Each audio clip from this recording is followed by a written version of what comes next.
ভাইয়েরা ও পর্দার আড়ালের মা ও বোনেরা, সবাইকে জানাই সালাম। আসসালামু আলাইকুম ওয়া রাহমাতুল্লাহি ওয়া বারাকাতুহু।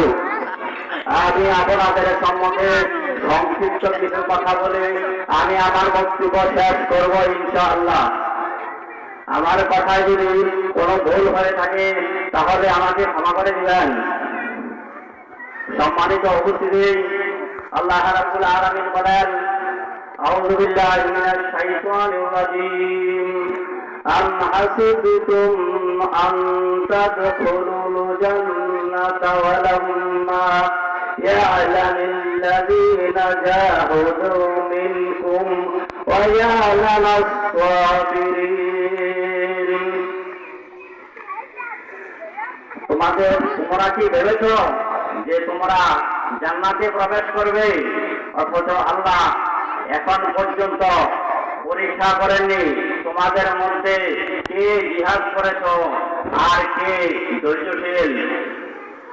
আমি আপনাদের সামনে পবিত্র কোরআনের সূরা আল ইমরানের একটি আয়াত তেলাওয়াত করেছি। আল্লাহ পাক নবীগণকে পরীক্ষা করেছেন, রাসূলগণকেও পরীক্ষা করেছেন, সাহাবীদেরকেও পরীক্ষা করেছেন, আমাদেরকেও পরীক্ষা করবেন।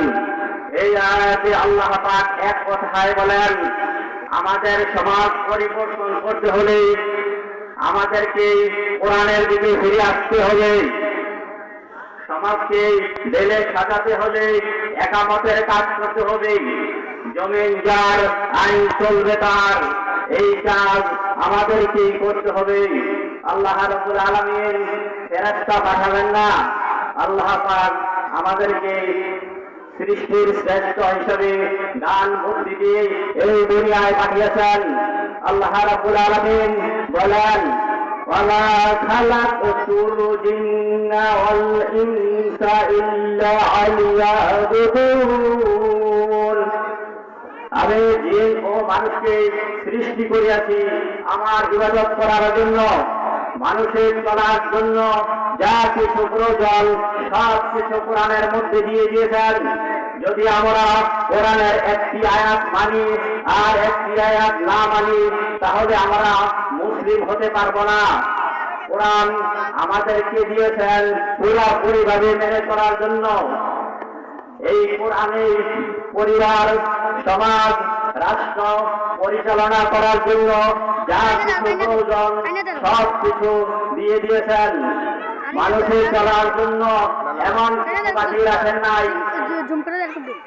আমরা যদি কোরআনের আইন বাদ দিয়ে মানুষের তৈরি আইন দিয়ে পরিবার, সমাজ, রাষ্ট্র পরিচালনা করি তাহলে কিয়ামতের দিন আল্লাহর কাজ গড়ায় আমাদেরকে দাঁড়াতে হবে। আমি বেশি সংক্ষিপ্ত কিছু কথা বলে আমি আমার বক্তব্য শেষ করলাম। আসসালামু আলাইকুম ওয়া রাহমাতুল্লাহ ওয়া বারাকাতুহু। মাশাআল্লাহ। শেষ করে